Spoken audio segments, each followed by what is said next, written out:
প্রশান্ত নয়, এবার আতঙ্ক ছড়াচ্ছে আটলান্টিক মহাসাগরে জন্ম নেয়া শক্তিশালী হারিকেন এরিন। আকারে আরও বড় হবে বলে সতর্ক করেছেন আবহাওয়াবিদরা।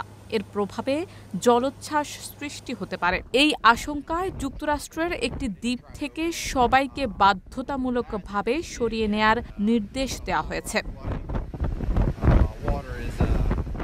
যুক্তরাষ্ট্রের ন্যাশনাল হারিকেন সেন্টারের আবহাওয়াবিদ রুবি বার্গ জানিয়েছেন, পূর্ব আটলান্টিক দিয়ে অগ্রসর হওয়ার সময় এরিন আকারে আরও বড় হতে পারে।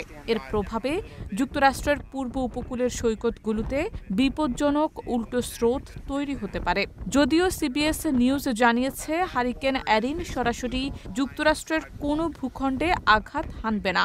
তবে উত্তর ক্যারোলিনার উপকূলীয় অঞ্চলে জলোচ্ছ্বাসের সতর্কতা জারি করা হয়েছে। স্থানীয় কিছু জায়গার বাসিন্দাদের ইতোমধ্যেই নিরাপদ স্থানে সরে যেতে বলা হয়েছে। হারিকেনটির শক্তির উঠানামাও কম নাটকীয় নয়। গত শনিবার ঘণ্টায় প্রায় ২৫০ কিলোমিটার গতিবেগ নিয়ে এটি ক্যাটাগরি ৫-এ পৌঁছায়, যা সর্বোচ্চ শক্তিশালী স্তর। পরে ধীরে ধীরে দুর্বল হয়ে মঙ্গলবার সকালে ক্যাটাগরি ২-এ নেমে আসে। তবে বিশেষজ্ঞরা বলছেন, এর অবস্থান ও শক্তি যেকোনো সময় আবার পরিবর্তিত হতে পারে। আবহাওয়াবিদরা আরও সতর্ক করেছেন, আগামী বৃহস্পতিবার পর্যন্ত সমুদ্র উত্তাল থাকবে। এ সময় সাধারণ মানুষকে সমুদ্র থেকে দূরে থাকার নির্দেশ দেওয়া হয়েছে। Admission open at Uttara University.